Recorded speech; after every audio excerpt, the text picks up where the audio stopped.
Hello, my scrappy friends, and a big welcome to my YouTube channel today. It's Melinda Sweetman here with you for Cut to You. And this for this share, I am playing with the January cut of the month cut file, which is this Good Things Ahead with the rainbow and the clouds. I'm playing with the Coco Vanilla Studio Midnight Collection, one of my all-time most favourite Coco Vanilla Studio collections ever. I don't have a heap of it left. I don't have any 12 by 12 papers left, but I do have an almost unused 6 by 8 paper pad, unused clear stickers, a few embellishments, and mixed media, white cardstock, and so that's what I'm playing with today. I am using Distress Oxides in 3 different ways today. I am starting with my Distress Oxide ink pad in Saltwater Taffy. I'm using the Saltwater Taffy. It is a perfect match to the, it's like a peachy-ish kind of colour in that ombre, which I just love.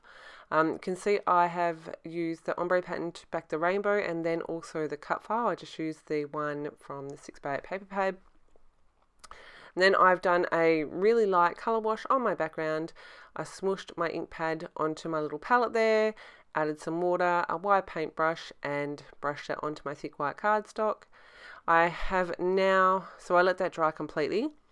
And now I'm using the same ink pad, a blender brush, and this stencil by Finnabair, I'm never ever sure, to add a little bit of extra detail to the background. I'm just testing out where my thing's going to sit, and I'm covering up all of that stenciling, so I'm going to line that up again and do a bit more.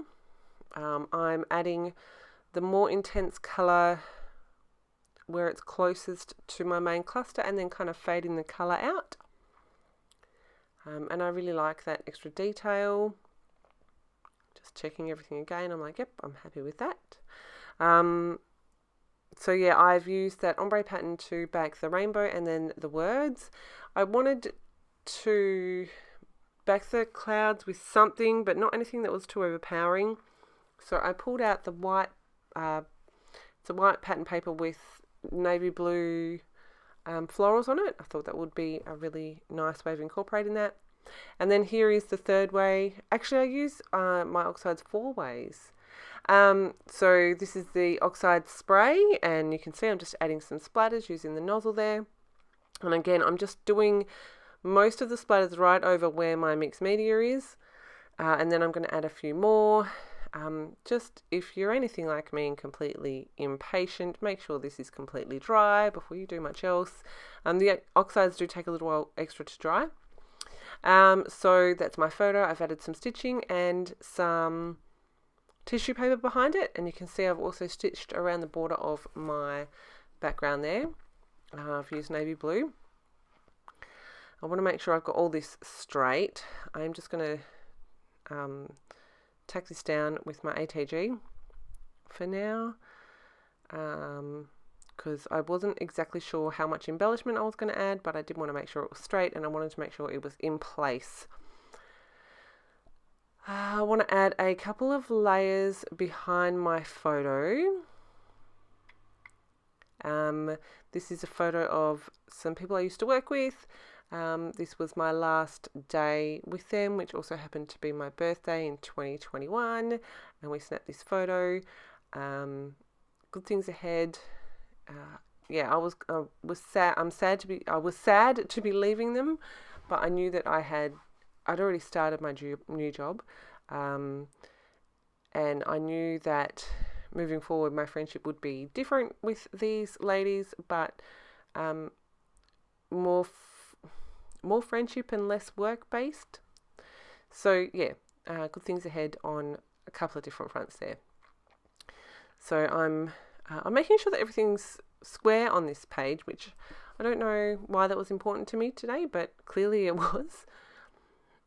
So I'm going to add that layer, and I think that's the only one that I add. I do stick that down, and then I realise that I don't really have a place to add any journaling.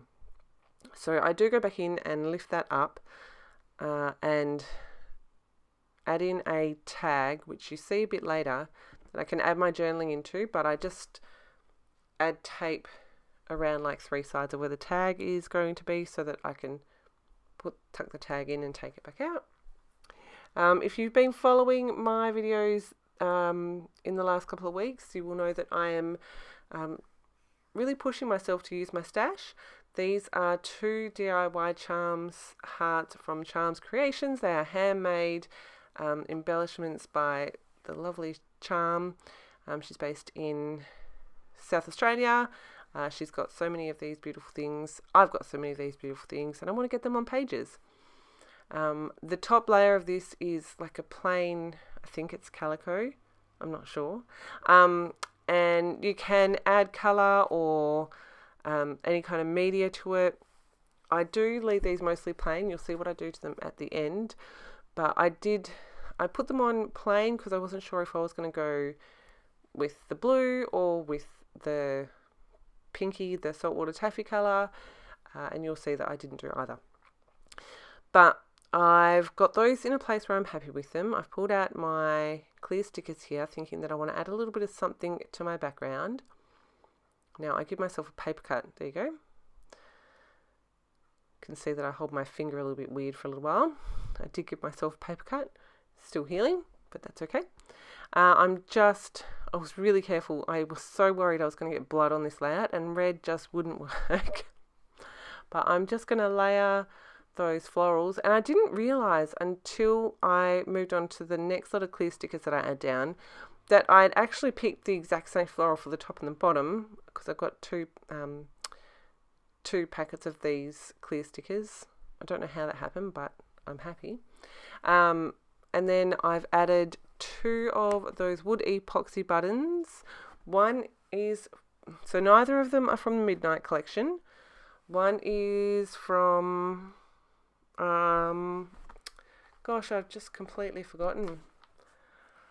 We've got one is from Storyteller, and that is the Love, and then the These Days collection with the little typewriter. You can see I've also added little twirls of littleness of the navy blue thread that I've used around the layout as well.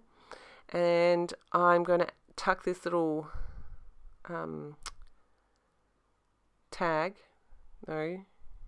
label, sorry guys, underneath that bottom cluster there. I was just matching the blue the best I could. I've used a Pinkfresh Studio ink, I think it's called Storm from memory. That was the best blue match that I could find. It's really hard to find a really good navy blue. So you can see I'm just trimming that down to get that into the right place where I want it. It's just got the date on it. I showed you before that I made my own little tag using that navy blue part of the 6x8 paper. And I just used my white gel pen on that, and I've threaded through some white crochet thread and done 2 bows. One of the last things I'm going to do here is add in these word phrases from the accessory sticker sheet. So at the top I've got So Lovely and Spread Your Wings, and then down the bottom I have got Grow and Love, I think. Yep. I'm going to stick those down with my Scotch Tacky Glue and make sure they are straight. Just going through the clear stickers again. I knew I wanted a little bit of something else, but I wasn't sure what. So, and again, so this is when I realised that I'd used the exact same stickers.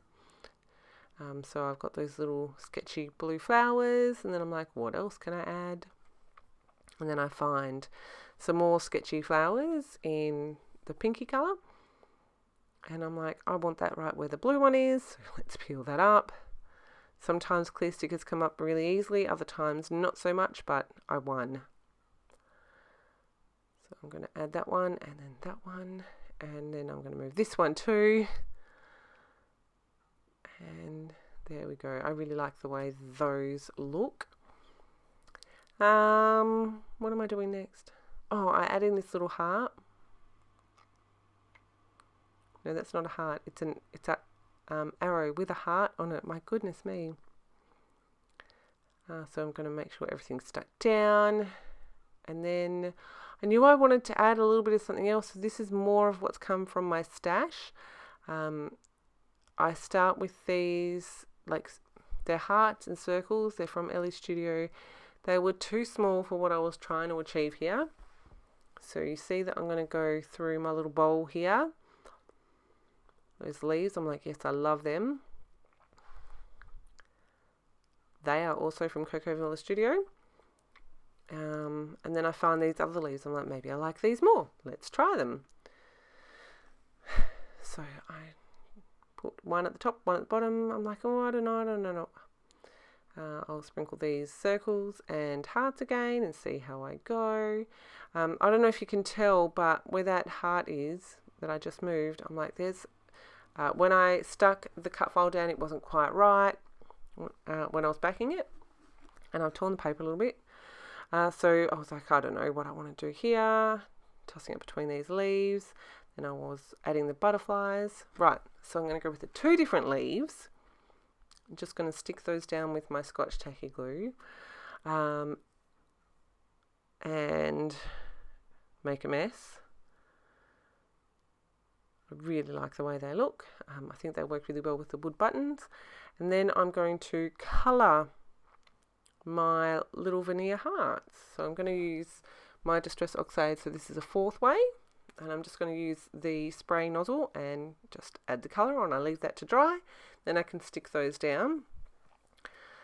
I think, yeah, so I just show you this one and then I walk away. I think my dinner was ready actually. I think my husband cooked this night. So I left those to dry. After dinner I came back and stuck everything down. I'm really happy with how that's looking. And then I decided I wanted to add, so yeah, I'm just going to stick those. And then I wanted to add a little bit of bling. I'm using this Colour Blast Clear Shimmer Marker. So I'm going to go in, I'm going to add this to all the veneer pieces. And then also to the hearts. Just, it's really subtle. It's not super obvious in the video or the photos. I did try to capture it, but it is really hard to capture on both the video and the photos. You will see that I kind of drip a couple of drops of the ink out on my mat here. I have had many times when I have done that over the top of my page and ended up with a big blob. And I'm like, I don't want to do that again. So you can see that the ink oxidizes once you add it as well. There you go, you can see the sparkle. So that is my page for my Chef Cut to You. It is again using one of the Cut of the Month cut files. So make sure you head over to the store. Everything will be linked in the description box below and also on the blog post. These Cut of the Month cut files are so awesome. They are exclusive to the club. It is the only way you can get them. Super cheap price. So totally worth it. As always, thank you ever so much for stopping by and choosing to spend your scrappy time with me. If you have any questions at all, please make sure you drop them below. And yeah, I hope that you have enjoyed my video and I will see you in my next one. Have a fantastic scrappy day.